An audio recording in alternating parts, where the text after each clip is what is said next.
এখন আর সবার সামনে তোমার নামটা উল্লেখ করি না। তোমার নামে কোথাও কোনো কথা উঠলে এখন এড়িয়ে যাই।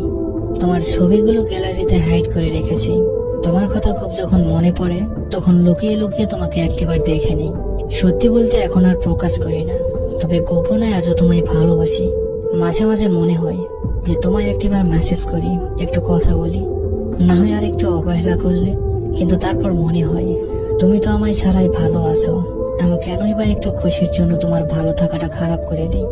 সারাদিন সবার সামনে ভালো থাকার অভিনয় করলেও দিন শেষে খুব মনে পড়ে তোমায়। সব কথা তোমার কাছে শেয়ার করে নিজেকে একটু হালকা করতাম, কিন্তু আজ তুমি নেই।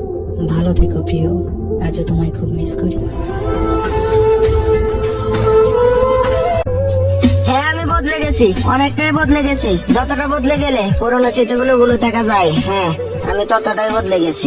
আমি বদলে গেছি এ কথাটা বলা সম্পূর্ণই ভুল হবে, কারণ আমি স্বেচ্ছায় বদলাইনি। আমি বদলে যেতে বাধ্য হয়েছি। হ্যাঁ, আমি বদলে যেতে বাধ্য হয়েছি অনাথারার অবহেলায়।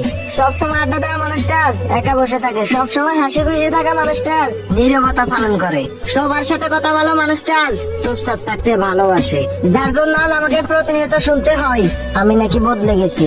হ্যাঁ, আমি বদলে গেছি, কিন্তু আফসোস যে মানুষগুলোর কারণে আমি বদলে গেছি সেই মানুষগুলো আজ আমাকে বলে আমি নাকি স্বার্থপর আর অহংকারী। সত্যি তো এটাই, বদলে যাওয়াটা সবার চোখে পড়ে, কিন্তু বদলে যাওয়ার কারণটা কেউ জানতে চায় না। বন্ধুদের শত অপমান আমি মুখ বুজে সহ্য করে নিতাম, কারণ আমি বন্ধুত্বটাকে বেশি ভালোবাসতাম। তাদের দেওয়া কষ্টগুলো আমি হাসি মুখে মানিয়ে নিতাম, কিন্তু দিন শেষে তাদের কাছ থেকে ব্যক্তিত্বহীন উপাধি পেতাম। ভালোবাসার মানুষটি ইগনোর করার পরেও বেহায়ের মতো বারবার তার কাছ থেকে ভালোবাসা চাইতাম, কিন্তু বিনিময়ে শুধুই অবহেলা পেতাম। আর এত কিছুর ভিড়ে সবাইকে ভালো রাখতে গিয়ে নিজে ভালো থাকাটা হারিয়ে যায়। আর যখনই নিজেকে ভালো রাখতে গিয়ে বদলে গেলাম তখনই সবার কাছ থেকে স্বার্থপরার উপাধি পেলাম। আর নিজেকে ভালো রাখতে গিয়ে যদি স্বার্থপরার বেঈমান হতে হয় তাহলে হ্যাঁ, আমি